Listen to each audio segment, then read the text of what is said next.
Lecture audio du conte Les Trois Fileuses de Jacob et Willem Grimm par Valérie Alain.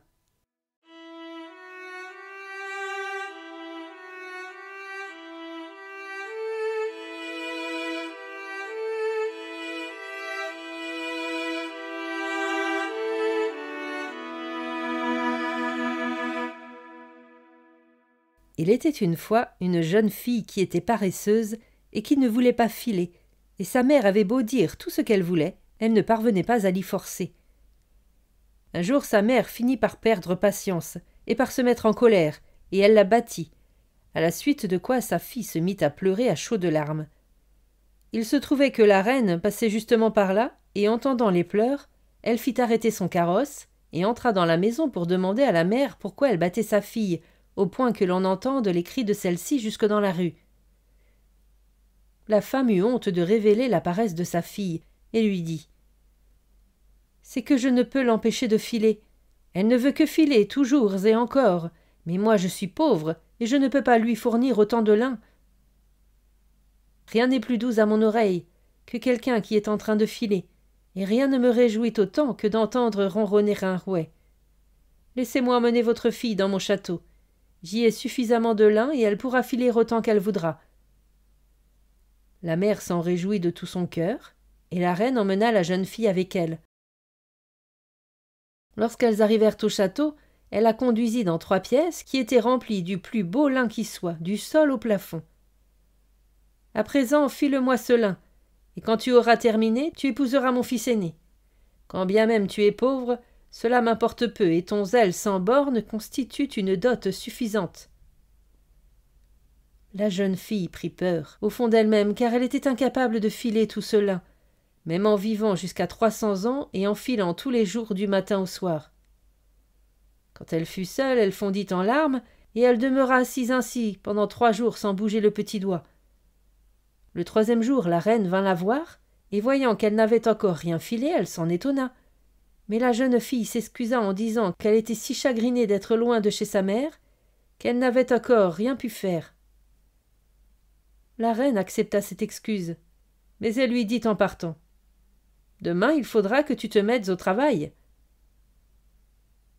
Quand la jeune fille fut de nouveau seule, elle ne sut plus que faire, et dans son chagrin, elle s'approcha de la fenêtre. Elle vit alors passer 3 femmes. La première avait un grand pied plat, la deuxième avait une lèvre inférieure si proéminente qu'elle pendait par-dessus son menton, et la troisième avait un pouce très large. Elles s'arrêtèrent en bas de sa fenêtre, levèrent les yeux et demandèrent à la jeune fille ce qui lui manquait. Elle leur fit part de son malheur, à la suite de quoi les 3 femmes lui proposèrent leur aide en disant « Si tu veux bien nous inviter à ton mariage, ne pas avoir honte de nous et dire que nous sommes tes cousines. Si tu veux bien aussi nous faire asseoir à ta table, nous filerons ce lin pour toi et en très peu de temps. » Avec grand plaisir, répondit la jeune fille. Entrez donc, et mettez-vous tout de suite au travail. Elle fit donc entrer ces 3 étranges femmes, et dégagea dans la première pièce un petit espace où elles purent s'installer et commencer à filer.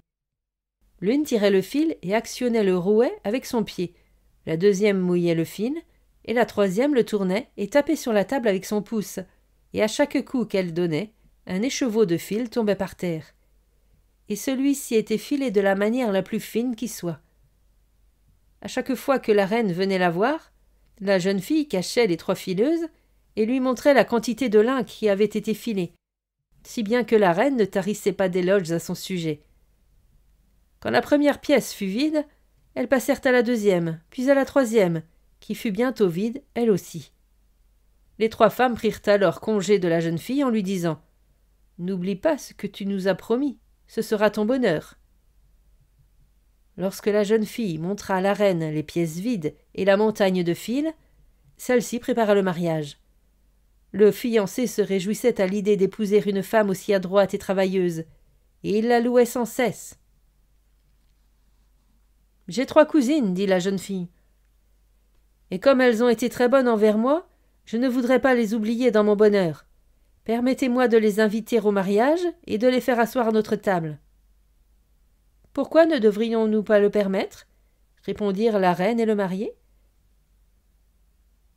Quand la fête commença, les 3 vieilles filles se présentèrent, formant un curieux cortège, et la mariée leur dit « Soyez les bienvenues, mes chères cousines. »« Ah !» fit le marié, « comment se fait-il que tu aies d'aussi vilaines compagnes ?»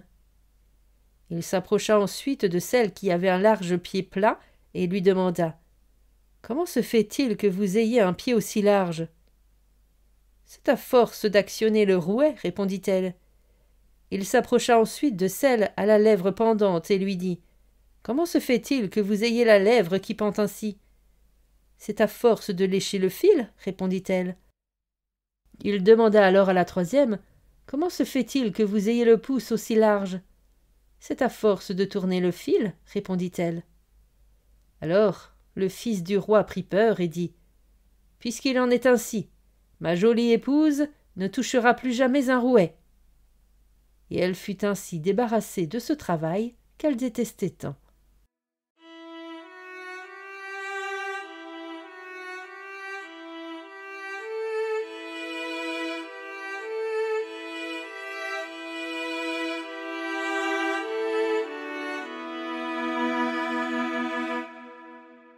Fin de la lecture du conte Les 3 fileuses.